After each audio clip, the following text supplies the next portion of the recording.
ప్రియమైన దేవుని బిడ్డ, దేవునితో మాట్లాడుచునుగా నీ హృదయంలోకి యేసును ఆహ్వానించినట్లయితే ఆయన నీ జీవితంలో ఉన్న శాపాన్ని కొట్టివేసి నీకు ఆశీర్వాదాన్ని, నిత్య జీవాన్ని, రక్షణను ఇవ్వడానికి సిద్ధంగా ఉన్నాడు.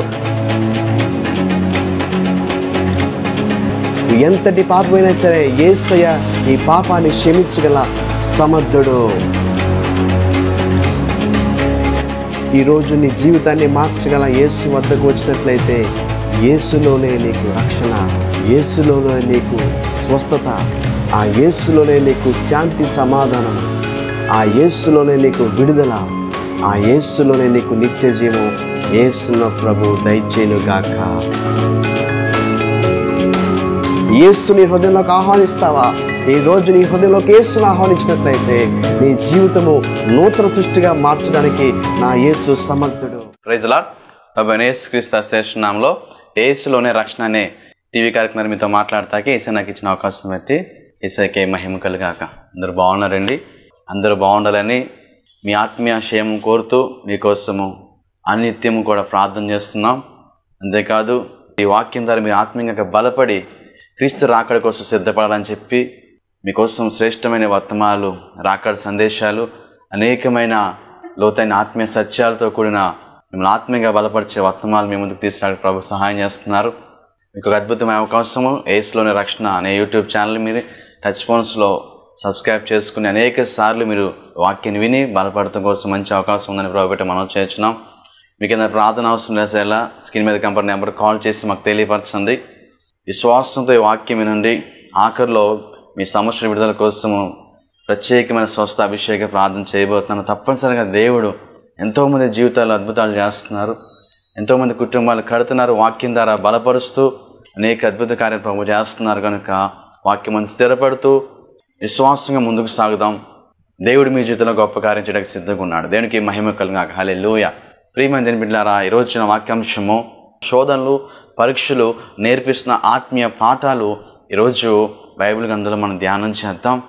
ఒక ప్రశ్న ప్రతి క్రైస్తవుడికి, ప్రతి ఒక్క వ్యక్తికి ఎదురవుతుంది. ఎందుకంటే నాకే ఎందుకు ఈ బాధలు వస్తున్నాయి, నాకే ఎందుకు ఈ శ్రమలు వస్తున్నాయి, ఎందుకు ఈ శ్రమలు రావడానికి కారణం అంటే దేవుని వాక్యంలో ఎన్నో లోతైన ఆత్మీయ పాఠాలు ప్రభు నేర్పిస్తూ ఉంటాడు. మొదటి పేతురు రాసిన పత్రిక 6వ అధ్యాయం 7వ వచనం చూస్తే, ఇందువలన మీరు మిక్కిలి ఆనందించున్నారు కానీ అవసరం బట్టి నానా విధమైన శోధన చేత ప్రస్తుతమును కొంచెము కాలం మీకు దుఃఖము కలుగుచున్నది.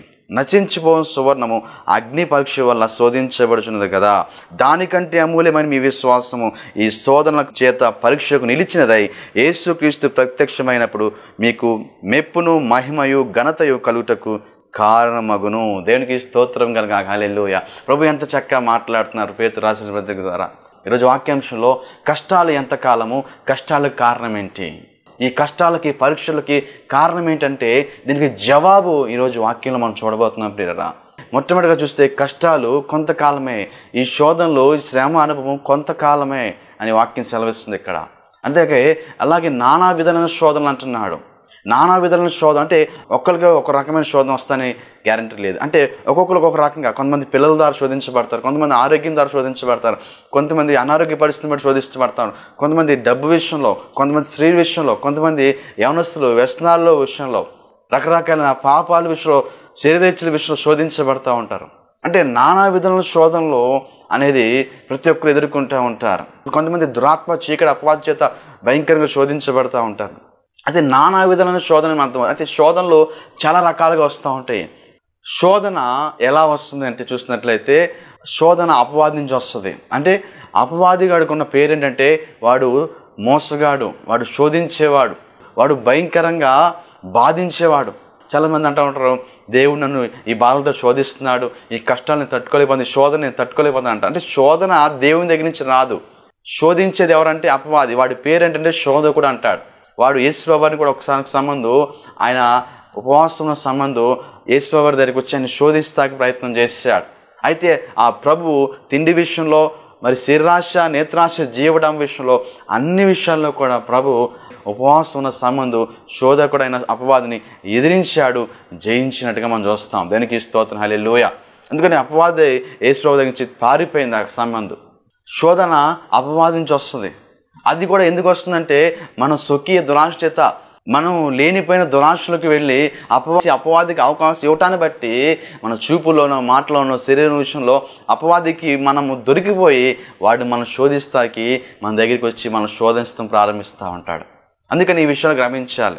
యాకోబు రాసిన బట్టి 1:10 ఉంటుంది, దేవుడు కీడి విషయమైనను శోధింపనేడు, ఆయన ఎవరిని శోధింపడు గనుక ఎవరైనా శోధించబడినప్పుడు నేను దేవుని చేత శోధించబడుచునని అనకూడదు. ప్రతి వాడు తన స్వకీయమైన దురాశ చేత ఏరుబడి మరల కొనబడిన వాడై శోధించబడును. చూసారా, ప్రతి వాడు స్వకీయ దురాశల చేత శోధించబడుతున్నాడు. అంటే మనిషి యొక్క స్వకీయ దురాశలే శోధనలో పట్టాక కారణమైందని సంగతి తెలుస్తుంది. అపవాది చేత శోధించబడతాడు, అంటే శోధకుడైన అపవాది శోధిస్తాడు. ఆ శోధన కారణం ఏంటంటే మనము అపవాదికి అవకాశం ఇచ్చిన దాన్ని బట్టి వాడు శోధనిస్తాం ప్రారంభిస్తాడు.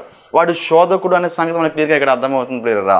వాడు అపవాది శోధన అని అపవాది నుంచి వస్తుంది అనేది క్లియర్గా మనం తెలుసుకోవాలి. ఇక్కడ యాకోబు రాసిన పత్రిక 1:13 ప్రకారం శోధన సహించేవాడు ధన్యుడని దేవుని వాక్యం ఇక్కడ సెలవిస్తుంది. ఈ మాటలు చాలా జాగ్రత్తగా గమనించినట్లయితే శోధన అపవాది నుంచి వస్తుంది. అయితే దేవుడు పరిశోధిస్తాడు. దేవుడు ఏం చేస్తాడండి? పరిశోధిస్తాడు. ఈ విషయం మనం తెలుసుకోవాలి.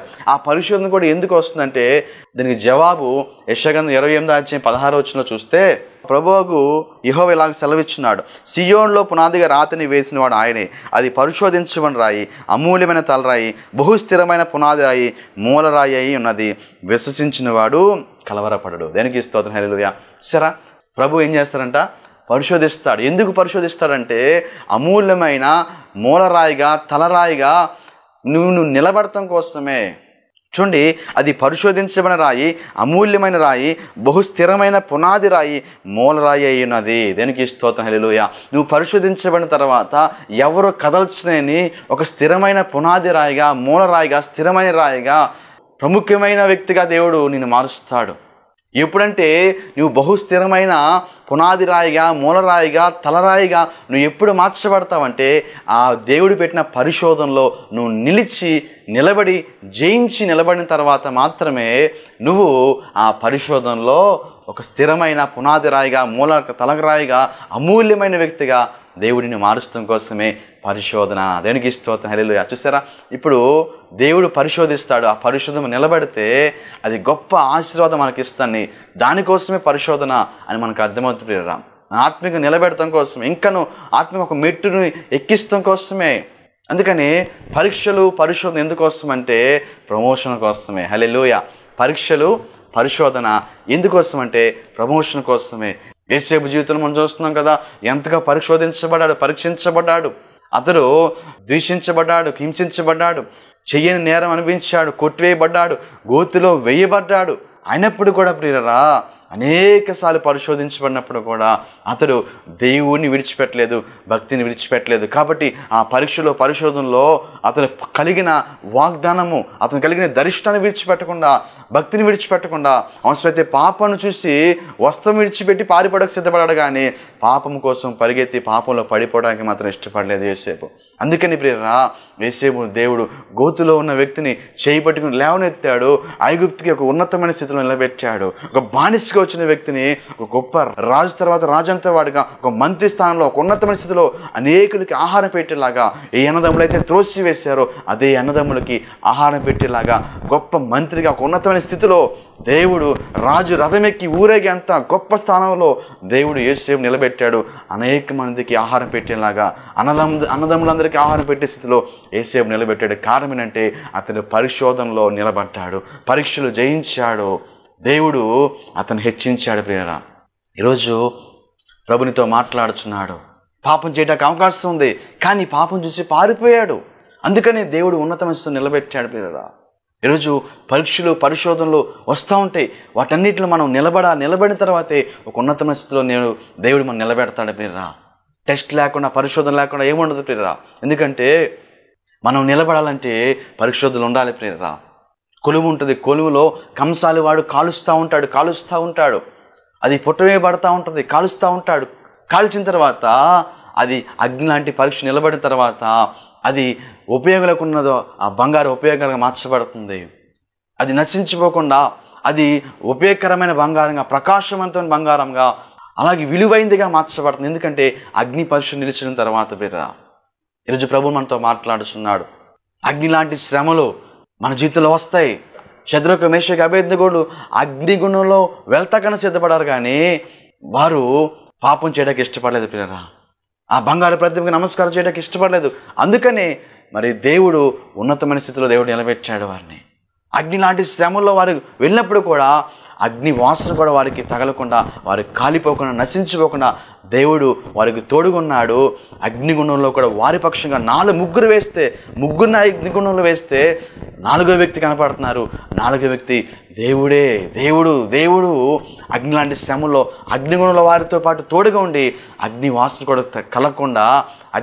కూడా తగలకుండా సురక్షితంగా అగ్నిగుణం నుంచి దేవుడు రక్షించాడు. దేవునికి స్తోత్రం, హల్లెలూయా. మన దేవుడు అగ్ని లాంటి శ్రమలు వస్తాయి, వచ్చినప్పుడు కూడా దేవుడు మనతో ఉంటాడు. ఈ శ్రమల్లో దేవుడు మనతో ఉంటాడండి. కీర్తన 91 కీర్తనలో చెప్తాను కదా, శ్రమలో నేను తోడై ఉండి విడిపించి గొప్ప చేస్తాను అంటున్నాడు. ఈ శ్రమలు ఎందుకోసం అంటే 91 కీర్తన 15వ వచనంలో శ్రమలో దేవుడు మనకు తోడుగా ఉంటాడు. తోడుగా ఉండి విడిపించి గొప్ప చేస్తాడు. మనం గొప్ప చేయబడాలంటే, మనం ఉన్నతమైన స్థితిలో నిలబడాలంటే దేవుడి తోడు మనకు కావాలి. దేవుడి తోడు మనకు ఉంటుంది. శ్రమలో విడిపించి మనం గొప్ప చేస్తాడు. గొప్ప అవటం కోసమే అగ్ని లాంటి శ్రమలు, పరీక్షలు ఉంటాయి ప్రియులారా. అందుకనే మనం ముందుకు సాగాలంటే వీటిని ఎదిరించాలి, నిలబడాలి. ఎందుకు ఈ శ్రమలు అంటే ప్రియులారా, 119 కీర్తన 66 వచనం నుంచి 73 వచనాలు చూస్తున్నప్పుడు, శ్రమ కలగక ముందు నేను త్రోవ విడిచింది, ఇప్పుడు నీ వాక్యం అనుసరించి నడుచుకొనుచున్నాను. దేనికి స్తోత్రం, హల్లెలూయా. శ్రమ కలగక ముందు త్రోవ విడిచాలంటే భక్తులు. శ్రమ లేకపోతే మనం దేవుని త్రోవలో నడవండి ప్రియులారా. దేవుని త్రోవలో నడవాలంటే శ్రమ ఉండాలి. ఒకసారి ట్రైన్ ఏం చేస్తుంటే ట్రాక్ తప్పిపోతూ ఉంటాయి. రైలు ట్రాక్ తప్పిపోయినప్పుడు మరి చూసినట్లయితే మళ్ళా దాన్ని సరైన మార్గంలో నడిపిస్తారు. ఆ కెప్టెన్, పైలట్ ఏం చేస్తుంటే సరైన మార్గంలో ట్రైన్ నడిపిస్తాడు. మళ్ళా చూసినట్లయితే ట్రైన్స్ ఒక్కొక్కసారి మరి పాడైపోతూ ఉంటాయి, రిపేర్లోకి వస్తూ ఉంటాయి. అప్పుడు అక్కడ ఆ స్టేషన్ దగ్గర ఏం చేస్తారంటే మరి చూసినప్పుడు ఈ మచిలీపట్నం ప్రాంతం దగ్గర కూడా బందర్కోట ప్రాంతం వెళ్తున్నప్పుడు ఆ యొక్క ఎంట్రన్స్లో ప్రియరా మరి పోర్ట్ రోడ్లో మనం వెళ్తాం కదా, ఆ ట్రాక్ కనబడుతుంది. ఆ ట్రాక్లో ట్రైన్ ఏం చేస్తుంటే సరైన లైన్లో ఉన్న ట్రైన్స్, మంచి కండిషన్ ఉన్న ట్రైన్స్ అన్నీ కూడా మరి విజయవాడ లాంటి విజయవాడ, హైదరాబాద్ అంటే హైదరాబాద్, ఇటు వెళ్ళాలంటే అటు వెళ్ళిపోతాం. వాటి పట్టాల మీద వెళ్ళిపోతూ ఉంటాయి. స్ట్రైట్గా ఇటు వెళ్ళాలో వెళ్ళిపోతాం, లక్ష్యం చేరిపోతూ ఉంటాయి. అయితే కొన్ని ఏంటంటే రిపేర్కి వస్తాయి, వాటిలో ఏదో లోపం ఉంటుంది. వాటిని దారి మళ్లించే కోసము వాటిని ఏం చేస్తారంటే అక్కడ గేట్ వేసి మళ్ళా ఆ పట్టాల నుంచి ట్రాక్ తప్పించి మళ్ళా దాన్ని సరిగ్గా ఎవరైతే బాగు చేయాలో, ఎవరైతే రిపేర్ చేయగలిగి ఉంటారో ఆ వ్యక్తులు రిపేర్ చేసి, ఆ line men, technicians, track mens ఉంటారు, అలాగే దాన్ని బాగు చేసే వ్యక్తులు ఉంటారు. వారిని ఆ రిపేర్ లోపాలు సరిచేసి మళ్ళా పట్టాలెక్కించి దాన్ని దారి మళ్లించి ఏ రూట్లో వెళ్ళాలో ఆ రూట్లో, ఆ ట్రాక్లో నడిపిస్తారు. దేవునికి స్తోత్రం, హల్లెలూయా. చూసినట్లయితే ప్రియరా, మన ఆత్మీయ జీవితంలో కూడా మనము త్రోవ విడిచిపోయిన స్థితిలో ఉంటాం, పట్టాలు తప్పిన ట్రైన్ లాగా ఉంటాం. మళ్ళీ మనము దేవుడు సరిచేసి ప్రార్థనలో, వాక్యంలో, సహవాసం సరిచేసి మళ్ళీ మనల్ని మంచి ట్రాక్లో నడిపిస్తే ఈ శోధనలో, శ్రమల ప్రియరా దేవుడు నడిపిస్తాడు మనల్ని, మనం సరిచేస్తాడు. శ్రమ లేకపోతే మనం ప్రార్థన చేయము, కన్నీరు కార్చము, మోకరించము, దేవుని సందులో మొరపెట్టము. అందుకని శ్రమ కలగక ముందు త్రోవ విడిచాను, శ్రమ వచ్చిన తర్వాత మంచి త్రోవలో నడుస్తున్నాను మరలా అని చెప్పి భక్తులు సెలవిస్తున్నారు. బిడ్డ, శ్రమ ఏం చేస్తుందంటే మనకి బుద్ధి కలగ చేస్తుంది. శ్రమలు ఏం చేస్తుందంటే బుద్ధి వచ్చేలా చేస్తాయి. చాలాసార్లు మనిషి గర్వం వచ్చేస్తుంది, మనిషి తలపోకరు వచ్చేస్తుంది. బిడ్డ, నెబుకద్నెజరుకి ఏం వచ్చిందంటే బుద్ధి వచ్చేలాగా దేవుడు చేశాడు. ఏం చేశాడు? ఆ బబులోను పట్టణం చూసి నేను కట్టించిన నా జ్ఞానం చేత, నా నగరము నా నా నా అంటున్నాడు. నేను కట్టించాను నా జ్ఞానం చేత, నా నామ ఘనత కోసము నేను కట్టించిన ఈ యొక్క మహా బబులోను పట్టణం అని చెప్పి ఆ యొక్క ఎత్తైన స్థలంలోకి వెళ్ళి ఆ పట్టణం చూసి గర్వించాడు. వెంటనే దేవుడు ఏం చేశాడంటే బుద్ధి వచ్చేలాగా చేశాడు. గర్వించిన తర్వాత చివరికి గడ్డి మేసేల పరిస్థితి వచ్చేసింది. అంతా కోల్పోవలసిన పరిస్థితి, పిచ్చివాళ్ళగా అయిపోయాడు. తర్వాత మరలా ఎప్పుడు దేవుడు అతను కోల్పోయిందని మరలా ఇచ్చాడంటే బుద్ధి వచ్చిన తర్వాత. శ్రమలు ఏం చేస్తాయంటే బుద్ధి వచ్చేలా చేస్తాయండి. మళ్ళా బుద్ధి వచ్చిన తర్వాత దేవుడు అతను కోల్పోయిన వైభవాన్ని మరలా దేవుడు అతనికి ఇచ్చాడు. శ్రమలు బుద్ధి వచ్చేలా చేస్తాయి. శ్రమల కారణం అంటే గర్వం ప్రియరా. మనలో ప్రభు కాయస్కరమని ఎన్నో ఉంటాయి కదా, ప్రభు కాయస్కరం ఉంటాయి ప్రియరా. బుద్ధి వచ్చేలాగా చేస్తాయి. చాలాసారి పిల్లలని తల్లిదండ్రులు అంటారు, అయ్యారు నీకు బుద్ధి లేదురా. తల్లిదండ్రులు పిల్లలు ఏమంటారు, నీకు బుద్ధి లేదు, మాట ఎంటలేదని చెప్తా ఉంటారు కదా. మళ్ళా బుద్ధి వచ్చేలాగా చేస్తాడు. దేవుడు కొన్ని కొన్ని పాఠాలు నేర్పిస్తూ ఉంటారు ప్రియరా.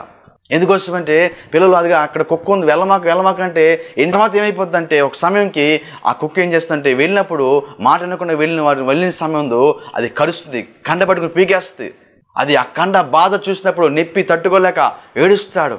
ఒక 10-15 రోజుల తర్వాత అది ఒక స్లోగా మానిపోయి మాయని మచ్చలాగా ఉండిపోద్ది. ఆ మచ్చ చూసినప్పుడల్లా కూడా ఆ వ్యక్తి జ్ఞానోదయం కలుగుతుంది. ఏంటంటే బుద్ధి వస్తుంది, అమ్మో అక్కడికి వెళ్ళకూడదు, తల్లి మాట వినకుండా ఇలా చేస్తే ఇలా నష్టం కలిగిద్ది అని చెప్పి ఆ మచ్చను చూసినప్పుడల్లా కూడా, అందుకే దాన్ని మాయని మచ్చ అంటారు, మచ్చ అలాగే ఉంటుంది. ఆ మచ్చను చూసినప్పుడల్లా కూడా బుద్ధి కలుగుతుంది. అంటే ఆ బాధ, ఆ కష్టము ఒక గుణపాఠం నేర్పిస్తుంది ఆ పిల్లవాడికి. ఆ కష్టం ఏం చేస్తుంది, గుణపాఠం నేర్పిస్తుంది. అందుకని మనకి బుద్ధి రావడం కోసం కొన్నిసార్లు శ్రమలు, సరైన మార్గంలో తప్పిన మనం ట్రాక్లోకి నడిపిస్తూ కోసమే కొన్నిసార్లు శ్రమల గుండా ప్రభు నడిపిస్తూ ఉంటాడు బిడ్డ. మనల్ని సరి చేయటం కోసమే, బుద్ధి రావటం కోసమే, జ్ఞానోదయం కోసమే. బుద్ధి వచ్చిన తర్వాత మళ్ళీ మంచి స్థితిలో దేవుడు నిలబెడతాడు. అందుకని 71 వచ్చిన అంటున్నాడు, నేను నీ కట్టడలను నేర్చుకున్నట్లు శ్రమనొందుట నాకు మేలాయని అంటున్నాడు. దేనికి స్తోత్రం కలగాక. శ్రమనొందుట నాకు మేలు అంటున్నాడు. శ్రమలో నాకు మేలు ప్రభా, ఎందుకంటే శ్రమలో ఉంటేనే నేను నీ వాక్యం నేర్చుకుంటాను, నీ కట్టలను అనుసరిస్తానని చెప్పి భక్తులు సెలవిస్తున్నాడు. శ్రమలు ఉంటేనే మనం ప్రార్థన చేస్తాం, వాక్యం చదువుతాం, దేవుని సన్నిధిలో ఎక్కువ మోకరించే అనుభవం ఎప్పుడు వస్తుంటే శ్రమలో ఉన్నప్పుడే. 73 వచ్చిన అంటున్నాడు, నీ చేతులను నిర్మించి నాకు రూపు ఏర్పరచును, నేను నీ ఆజ్ఞను నేర్చుకున్నట్టు నాకు బుద్ధి దయచేయము. నీ చేతుల్లో నన్ను రూపించావు ప్రభా. ఆయన చేతులు మనం రూపించాడా లేదా? ఆయన చేతులు మనం తయారు చేసుకున్నాడు. అయితే వీరా ఒకసారి ఆయన రూపం మనలో కనపట్లేదు అనుకోండి, ఒకసారి ఆయన బుద్ధి దయచేయటం కోసమే కొన్నిసార్లు పరిశోధన కూడా తీసుకెళ్తా ఉంటాడు. ఎందుకంటే ప్రియరా ఎప్పుడు పరిశోధన అంటే ప్రియరా, ఆయన మలాగ్రంథం 3వ అధ్యాయంలో ఉంటుంది, కంసాలి వాడు అంటండి వెండిని బంగారం నిర్మూలన చేసినట్లుగా ఆయన నిర్మూలంగా చేస్తూ ఆయన కూర్చుని చూస్తున్నాడని మాట చూస్తాం. కంసాలవాడు ఆయన కాలుస్తూ ఉంటాడు బంగారాన్ని, ఆ వెండిని పుట్టం వేస్తూ ఉంటాడు, కాలుస్తూ ఉంటాడు. ఎప్పుడు కాలుస్తాడంటే అది ఆ కాలుస్తున్న సంబంధం ఆయన కూర్చుని చూస్తున్నాడని మాట చూస్తాం. అంటే ఆ కూర్చున్న వ్యక్తి దృష్టి అంతా కూడా ఆ యొక్క ఎదుటిన్న ఆ వస్తువు మీద ఉంటుంది బిడ్డ, ఆ బంగారం మీద, వెండి మీద ఉంటుంది. అది కాలుస్తాడు ఎప్పటివరకు అంటే తన రూపము కూడా అది కాల్చబడిన తర్వాత అది ప్రకాశంగా దగదగ మెరుస్తున్నప్పుడు తన రూపము ఆ వెండిలో, ఆ బంగారంలో కనపడుతూ ఉంటుంది. అప్పుడు కనపడినప్పుడు అప్పుడు కాలుస్తూ ఆపుతాడు. దేనికి స్తోత్రం హల్లెలూయా. అంటే కూర్చుని చూస్తున్న వ్యక్తి ఎక్కువ కాలనివ్వడు, అట్లా అని చెప్పి కాల్చకుండా వదిలేయడు, కానీ ఎంత కాల్చాలో అంతే కలుస్తాడు. దేనికి స్తోత్రం హల్లెలూయా. ఎంత శ్రమ దేవుడికి ఇవ్వాలో, ఎంత కష్టం నువ్వు తట్టుకోగలవో అంతే నీకు అడుగుస్తాడు, అంతే నీకు ఎలా చేస్తారు పిల్లరా. తర్వాత ఎప్పుడు దాన్ని ఆపుతాడంటే తన రూపము, ఆ కంసాలి వాడి రూపం దాంట్లో పడినప్పుడు. అంటే దేవుడి రూపంలోకి నువ్వు పూర్తిగా ఆయన స్వరూపంలో మార్చబడిన తర్వాత దేవుడు నిన్ను ఆ కాల్చబడి అనుభవం నుంచి నిన్ను విడిపిస్తాడు, శ్రమలో తోడండి గొప్ప చేస్తాడు. దేనికి స్తోత్రం హల్లెలూయా. అంటే ఆయన రూపంలోకి మార్చబడటం కోసమే శ్రమలు.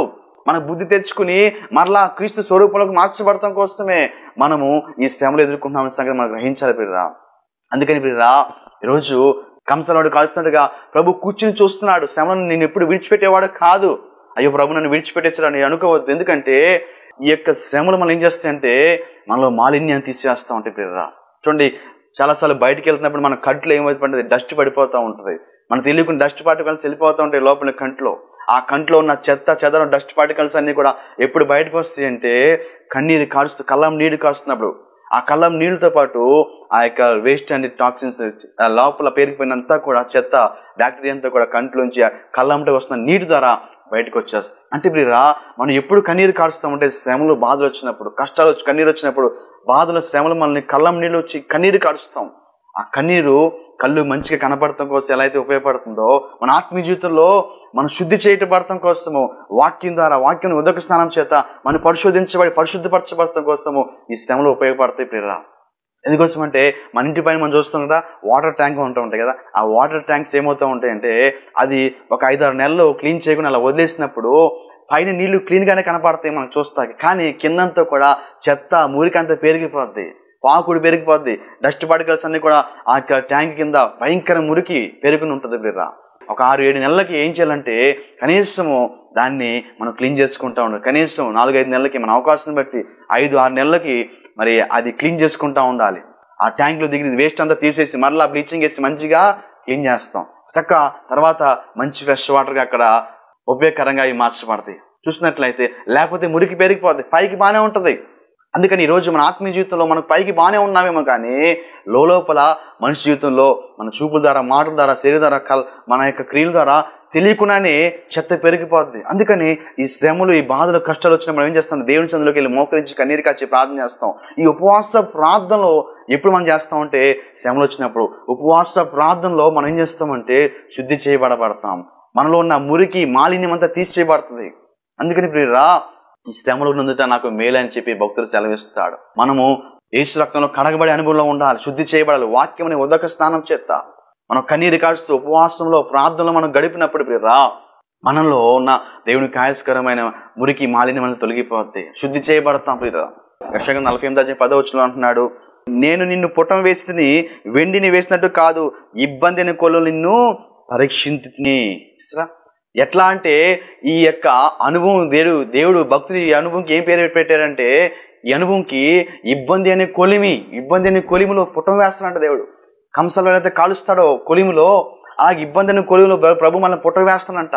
ఇబ్బందులు అనే కొలిమిలో పుటం వేసి పరీక్షిస్తూ ఉంటాడు. ఎందుకంటే మనం నిర్మూలంగా చేయటం కోసం, మనం శుద్ధినిగా చేయటం కోసం. ఇబ్బంది అనే కొలువులు ఈరోజు వెళ్తున్నావో భయపడొద్దు, దేవుడిని పరిశోధిస్తున్నాడు. ఒక ఉన్నతమైన ఆశీర్వాదంతో దేవుడు మరలా దగదగ మెలిస్తే మేలి బంగారం క్రైస్తవులాగా దేవుడిని మార్చబడుతున్నాడు. అందుకని భక్తులు అంటాడు, శోధించబడిన మీదట నేను సువర్ణంగా మార్చబడతాను. దేనికి స్తోత్రం హల్లెలూయా. ఎంతగా శోధించబడితే, ఎంతగా నువ్వు శ్రమలు అనిపిస్తున్నావో అంతగా రెట్టింపు ఘనత దేవుడికి ఇస్తానంటాకి ఎలాంటి సందేహము లేదు. దేనికి స్తోత్రం కలుగాక. అందుకని ప్రియరా, ఈ శోధనల శ్రమలు మన ఉన్నతమైన ఆశీర్వాదం నిలబెడటం కోసమే. ఎంతగా బాధపడుతున్నావు అంతగా మళ్ళా దేవుడు దీవిస్తాడు. అందుకని యెషయా గ్రంథము 61 అంటాడు కదా, ఇదిగో నీ నిందకు ప్రతిగా రెట్టింపు ఘనత నువ్వు అనుభవిస్తావు, నీ దుఃఖం ప్రతిగా ఉల్లాస వస్త్రము, సంతోష వస్త్రము దేవుడికి ఇవ్వడానికి సిద్ధపడుతున్నాడు. భారతభరితమైన ఆత్మ ప్రతిగా దేవుడు నీ జీవితంలో ఏదైతే దుఃఖము, వేదన కలుగుతుందో దానికి ప్రతిగా రెట్టింపు ఘనత, నీ నిందకు ప్రతిగా రెట్టింపు ఘనత, నీ అవమానానికి ప్రతిగా, నీ దుఃఖానికి ప్రతిగా రెట్టింపు దీవెన, ఘనత, సంతోషము ఈరోజు నువ్వు అనుభవిస్తాకు సిద్ధంగా ఉన్నావు. ఎందుకంటే దేవుడు నీ కోసం సిద్ధపరిచాడు. ఎంతగా నువ్వు కోల్పోయినా, ఎంతగా నువ్వు ఆశతో కోల్పోయిన బాధపడుతున్నావా, ఎంతగా నువ్వు దీవుని కోల్పోయిన బాధపడుతున్నావా, దానికి రెట్టింపుగా దేవుడు దీవుని ఇవ్వబోతున్నాడు. నీ అవమానకు ప్రతిగా రెట్టింపు ఘనత, నిందకు ప్రతిగా దేవుడు రెట్టింపు సంతోషం, రెట్టింపు ఆనందాన్ని దేవుడు ఇవ్వటానికి సిద్ధంగా ఉన్నాడు. ఎందుకంటే భయపడొద్దు, దిగులు పడొద్దు. దేవుడు ఎంత గొప్ప వాగ్దానం ఇస్తున్నాడు ప్రియరా. శ్రమను నేను విడిచిపెట్టేసి దేవుడా కాదు. ఈ లోకంలో ఎవరు విడిచిపెట్టేసినా కానీ ఆయన నిన్ను విడిచిపెట్టేవాడు దేవుడు మాత్రం కాదు. యెషయా గ్రంథం 49:13 అంటాడు కదా, శ్రమనొందిన తన జనుల యందు జాలిపడి యెహోవా తన జనులను ఓదార్చి ఉన్నాడు. శ్రమలు పడుతున్న నిన్ను తన జనుల మీద దేవుడు జాలి పడతాడంటండి. జాలిపడి ఓదార్చే దేవుడుగా ఉన్నాడు. ఎలా ఓదార్స్తాడు తెలుసా? ఎలా దేవుడు ఆదరిస్తాడు తెలుసా? ఎలా నీకు కృప చూపిస్తాడంటే 15వ వచనంలో, స్త్రీ తన గర్భను పుట్టిన బిడ్డను కర్ణింపక చంటి పిల్లలను మడుచున వారైనా మడుచున కానీ నేను నిన్ను మరువను, చూడుము నా అరచేతుల మీద నిన్ను చెక్కి ఉన్నాను, నీ ప్రాకార నిత్యం నా ఎదుట ఉన్నవి. దేనికి స్తోత్రం హల్లెలూయా. స్త్రీ తన గర్భం పుట్టిన పిల్లను చంటి బిడ్డ మర్చిపోద్దా? అది అసంభవం కదా. అదైనా ఒకవేళ సాధ్యమవుద్దేమో కానీ నేను నిన్ను మరువను, విడువను, ఎడబాయను. ఎందుకంటే చూడుము నా అరచేతిలో నిన్ను చెక్కుని ఉన్నాను. అరచేతిలో చెక్కున్నాడంటే దేవుడు. ప్రపంచంలో ఎవరైనా ఆదరణకర మాట ప్రభు చెప్తున్నాడు, అరచేతిలో నేను నిన్ను చెక్కుని ఉన్నాను కాబట్టి నేను నిన్ను మరువను, విడువను, ఎడబాయను, ముదివచ్చు వరకు ఎత్తుకుంటానని చెప్పిన దేవుడు. ఈరోజు దిగులు పడొద్దు, భయపడొద్దు. దేవుడు నీ మీద జాలి చూపిస్తున్నాడు, నీకు కృప చూపించబోతున్నాడు. ఎందుకోసమంటే ఈరోజు మనం కోల్పోయిన దానికి రెండంతగా ఇవ్వడానికి ప్రభు సిద్ధంగా ఉన్నాడు. యోబు గారు కోల్పోయిన దాన్ని ఆయన రెండంతగా మరలా ఇవ్వలేదా? ఇచ్చాడు. ఎప్పుడు ఇస్తాడంటే ప్రియరా, మనం నిలబడిన తర్వాత, శోధనలో మనం నిలబడిన తర్వాత. శోధన సహించోడు ధన్యుడు అంటున్నాడు. అందుకని శోధనలో మనం నిలబడి, శ్రమల్లో నిలబడి, అన్ని కోల్పోయిన శ్రమలు ఎలా అయితే ప్రభు స్తుతించి విశ్వాసంగా శ్రమలో కూడా ప్రభు ఇంకా చూస్తూ స్తుతిస్తూ నిలబడ్డాడు కాబట్టి అతను కోల్పోయిన దాన్ని యోబు గారికి దేవుడు మరలా రెండంతలుగా ఇచ్చాడా ఇవ్వలేదా? తప్పనిసరిగా ఇస్తాడు దేవుడు, తప్పనిసరిగా ఇస్తాడు. విడిచిపెట్టేవాడు కాదు ప్రియరా. అయితే పరిశోధన, పరీక్ష తప్పనిసరిగా మనకు ఉంటుంది. ఈ శ్రమలు, ఈ బాధలు కలిగినప్పుడు మనం ధైర్యంగా ఉండాలి. ఈ శోధనలు మనం కలుగుతున్నప్పుడు విశ్వాసంగా ఉండాలి. మన భక్తి ఇంకా పెరగాలి. మన ఆత్మీయ జీవితంలో ఇంకా ప్రార్థనలో, వాక్యంలో, సహవాసంలో, ఉపవాసంలో ఇంకా దేవుని రూపంలో మనం మార్చబడాలి. ఇంకా పూర్తిగా ఆయన మీద ఆధారపడే అనుభవంలోకి రావాలి ప్రియరా. ఆ ఒంటి ప్రియ చూసినట్లయితే ఎడారిలో వెళ్తున్న ఒంటి అది మోకాళ్ళ మీద పడిపోయిద్ది. ఆ ఒంటికి దాహం అవుతుందనే యజమానికి ఎప్పుడు తెలుస్తుందంటే దాహం అవుతుందనే ఒంటికి ఆ ఒంటి నడుస్తూ ఆపేసి మోకాళ్ళ మీద పడి ఆ ఒంటి యజమానికి చూస్తుంది.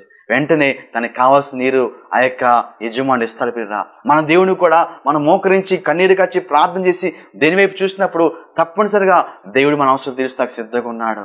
భయపడొద్దు, దిగులు పడొద్దు, శ్రమలో ధైర్యంగా ఉండు, ఓర్పు కలిగి ఉండు, విశ్వాసం కలిగి ఉండు. దేవుని ఆశ్రయించే వ్యక్తిగాను ఉండాలి. శ్రమలో సంతోషంగా ప్రభు వెంక చూస్తూ స్తుతించే వ్యక్తిలాగా ఉండాలి. మన జీవితాన్ని సంపూర్ణంగా అప్పగించిన వ్యక్తిలాగా ఉండాలి.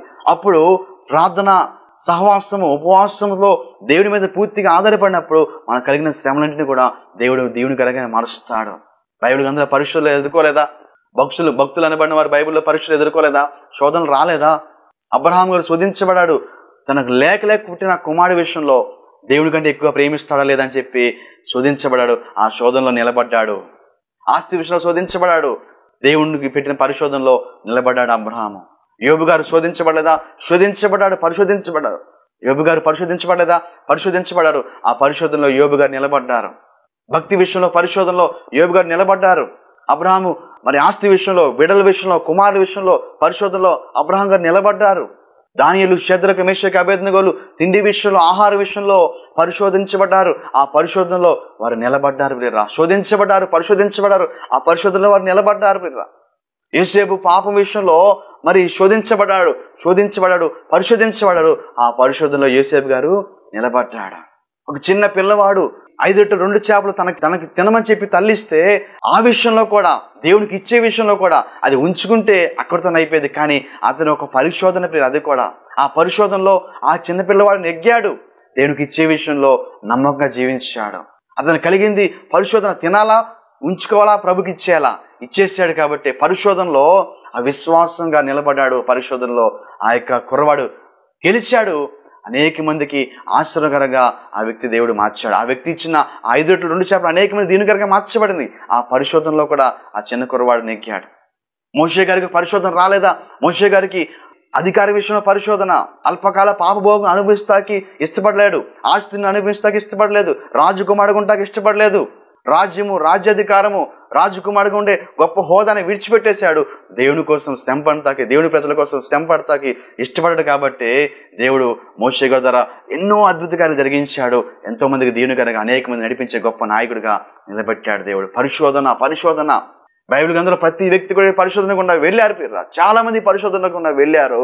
ఆ పరిశోధనలో నిలబడ్డారు. దేనికి స్తోత్రం గల హల్లెలూయా. అందుకని పరిశోధనలో, శ్రమలో, బాధలు మనం నిలబడినప్పుడు మెప్పు, మహిమ, ఘనత కారణమవుతుంది ప్రియరా. ఈరోజు ఆ కృప దేవునికి ఆశపడుతున్నాడు. భయపడవద్దు, దిగులు పడొద్దు. దేవుడి పెట్టి పరిశోధన మనం నిలబడదాం. కనుక ప్రియరా, ఈరోజు దేవుడితో మాట్లాడుచునుగా ఈ వాక్యం ప్రకారం మనం జీవిద్దాం. దేవుడు మనకున్న శ్రమల్లో గొప్ప జయం ఇవ్వటానికి సిద్ధంగా ఉన్నాడు. అట్టి కృప దేవునికి దయచేయునుగాక. 2 అంతల దీవెన, 2 అంతల ఆశ్రమం దేవునికి మరలా దయచేయునుగాక. ప్రార్థన చేసుకుందాం. తండ్రి, కుమార, పరిశుద్ధాత్మక దేవా, ఈ ప్రార్థన ఎక్కిస్తున్న ప్రతి కుటుంబాన్ని దీవించండి. ఆరోగ్యం, ఆశ్రమం, క్షేమం దయచేయి. వారు కలుగుతున్న ప్రతి శోధన, ప్రతి బాధల నుంచి విడిపించి, ఆశ్రయించి, శ్రమలో నిలబడిదే పరిశోధనలో నిలబడి ప్రభ ఉన్నతమైన దీవెన, ఉన్నతమైన కృప పొందిన కృపను దయచేయనయ్యా. వారికి కలుగుతున్న ప్రతి శోధన, ప్రతి బాధ, ప్రతి సమస్య నుంచి విడుదల చేయమని ప్రార్థన చేస్తున్నాను. గ్లోరీ పరిశుద్ధాత్మ రీబా శాందరబ.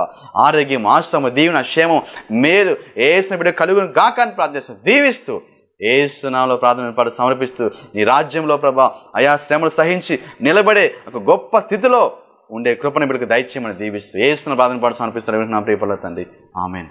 Praise lord. ఇలాంటి వాక్యాలు మరింత చూడాలంటే యేసులోని రక్షణ యూట్యూబ్ ఛానల్ సబ్స్క్రైబ్ చేయండి, లైక్ చేయండి, షేర్ చేయండి.